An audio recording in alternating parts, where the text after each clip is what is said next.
For all this, they sinned still, and believed not for his wondrous works. Psalm 78, verse 32. The judgment does not produce repentance. Israel continues in sin despite everything God has done. His wondrous works accumulate: the plagues in Egypt, the crossing of the Red Sea, the water from the rock, the manna, and the quail. Yet, Israel still refuses to believe. The problem is not lack of evidence. The problem is a heart that will not yield to what the evidence declares. Therefore their days did he consume in vanity, and their years in trouble. Psalm 78, verse 33. God's response to persistent unbelief is to allow that generation to spend their days in the wilderness without purpose. They wandered for 40 years. Their time is consumed in vanity, meaning emptiness and futility. Their years pass in trouble. What could have been a direct journey to Canaan becomes decades of circling the same ground. When he slew them, then they sought him, and they returned, and inquired early after God. Psalm 78, verse 34. Death produces temporary repentance.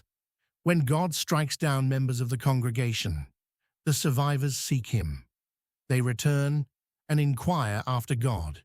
But this seeking is reactive. It lasts only as long as the immediate crisis. And they remembered that God was their rock, and the high God their Redeemer. Psalm 78, verse 35. In moments of judgment, Israel remembers who God is. They recall he is their rock, their immovable foundation. The children of Israel acknowledge he is the only high God, sovereign over all. They confess he is their Redeemer, the one who brought them out of Egypt. The theology is correct. The memory is accurate. But memory alone does not make up faith. Nevertheless, they did flatter him with their mouth, and they lied unto him with their tongues. Psalm 78, verse 36. Asaph exposes what lies beneath their seeking. They flatter God with their mouths. They speak words designed to manipulate rather than to worship. But they lie with their tongues. Their confessions are false, spoken to avoid consequences rather than from genuine conviction. For their heart was not right with him, neither were they steadfast in his covenant. Psalm 78, verse 37. The mouth speaks, but the heart remains unchanged. Their hearts are not right with God, meaning they are not aligned in a proper relationship. They are not steadfast in his covenant. The word steadfast means faithful and reliable. Israel proves unreliable, breaking covenant despite verbal commitments. But he, being full of compassion, forgave their iniquity and destroyed them not. Yea, many a time turned he his anger away and did not stir up all his wrath.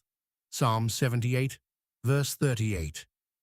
God's response to Israel's flattery and lies is compassion. He forgives iniquity and withholds destruction.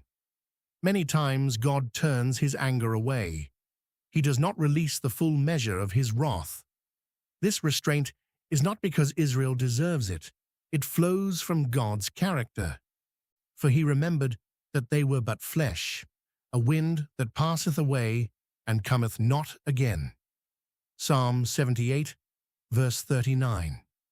God remembers what Israel is made of. They are weak and mortal. They are like wind that passes and does not return. Human life is brief and fragile. God's compassion accounts for human frailty without excusing rebellion. How oft did they provoke him in the wilderness and grieve him in the desert?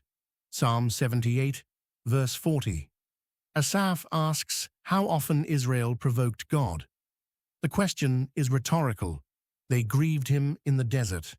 The word grieve carries the sense of causing pain or sorrow. Israel's unbelief wounds God.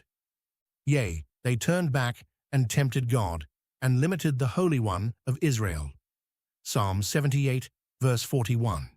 Israel turns backward, rather than forward. They tempted God by testing his patience and power. They limited the Holy One of Israel, putting boundaries on what they believe he can or will do. Their disbelief restricts their experience of God's provision. They remembered not his hand, nor the day when he delivered them from the enemy. Psalm 78, verse 42. Israel forgets God's hand, the instrument of his power and deliverance. They forgot the day he brought them out of Egypt. Forgetting is not passive. It is an active choice to dismiss what God has done. How he had wrought his signs in Egypt and his wonders in the field of Zoan. Psalm 78, verse 43. Asaph recounts what Israel forgot. God worked signs in Egypt. He performed wonders in the field of Zoan, another name for the region where Pharaoh's court stood. These signs were public demonstrations of divine power witnessed by both Egyptians and Israelites, and had turned their rivers into blood, and their floods that they could not drink. Psalm 78, verse 44. The first plague turned Egypt's water sources into blood. Rivers and floods became undrinkable. This was not symbolic. The water supply of an entire nation was transformed. He sent divers sorts of flies among them, which devoured them, and frogs, which destroyed them. Psalm 78, verse 45. God sent swarms of flies that devoured Egypt. He sent frogs that destroyed them.